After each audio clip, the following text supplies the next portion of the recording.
ধ্বংসাবশেষ হলেও এই মসজিদ আজও বহন করছে কালের সাক্ষী, ইতিহাস আর অজানা কল্পকাহিনী। প্রতিটি ইট, প্রতিটি ভাঁজ যেন বলে যায় মসজিদের হারিয়ে যাওয়া ইতিহাস।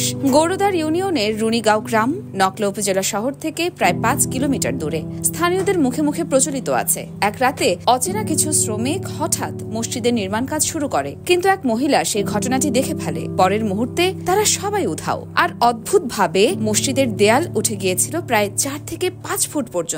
রুনিগাঁও নাম নিয়েও রয়েছে ভিন্ন মত। কারো মতে রুনি বেগম নামের এক নারী এখানে মারা যান, তার নাম থেকে গ্রামের নামকরণ হয় রুনিগাঁও। এই দরগা মাজারটা তো কেউ বলতে পারে না কত বছর আগে সৃষ্টি হয়েছে এটা, কিন্তু সৃষ্টি হওয়ার প্রথম যখন সৃষ্টি হয়েছে আমরা দেখছি এটা আরো সৌন্দর্য ছিল।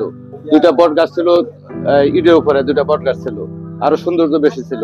আর ইতিহাসবিদদের মতে এই মসজিদটি মুঘল আমলের এক বিরল স্থাপনা, যার ইটের নকশা শেরপুরের বারোদুয়ারি মসজিদ এবং গাজীর দরগার ইটের সাথে হুবহু মিলে যায়।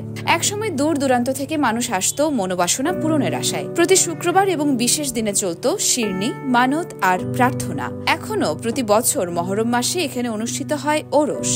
মানুষ অনেক দূরা দূরে থেকে আয়ে যে কোনো জিনিসের লইগা মানে আল্লাহ তারে পূরণ করে গাজী দরগায়। বর্তমানে পুরনো মসজিদের সামনে তৈরি হয়েছে নতুন একটি টিনের চালার ঘর, যেখানে ভক্তরা মোমবাতি, আগরবাতি আর দান করে যান নিয়মিত। সবকিছু দেখভাল করছেন স্থানীয় খাদিম এবং কমিটির সদস্যরা। এখানে মানুষের সিন্নি মিন্নি মানত করে টাকা পয়সা দেয়। ৪৮ বছর ধরে মাজারের মেয়ে হিসাবে খাদিমদারি করতেছি। চিনি টিনি পাক শাক করি, মাঝে মাঝে যারা টারা দিয়ে কবিরাজও আসিলাম, এখনো বর্তমান আছি। সরকার যদি কোনো দায়িত্ব দিত, অনুদান দিত, তাহলে মোটামুটি কাজ এটা ভালো করে কোন যেত। তবে আজও এই ঐতিহাসিক স্থাপনাটি সরকারি নজরে আসেনি। স্থানীয়দের দাবি, যদি সরকারি উদ্যোগে সংরক্ষণ করা হয় তবে মসজিদের ঐতিহ্য এবং অলৌকিক কাহিনী যুগের পর যুগ টিকে থাকবে। রুনিগাঁওয়ের এই অলৌকিক মসজিদ কেবল একটি ধ্বংসাবশেষ নয়, এটি সময়ের সাক্ষী, ইতিহাসের এক নীরব কণ্ঠস্বর।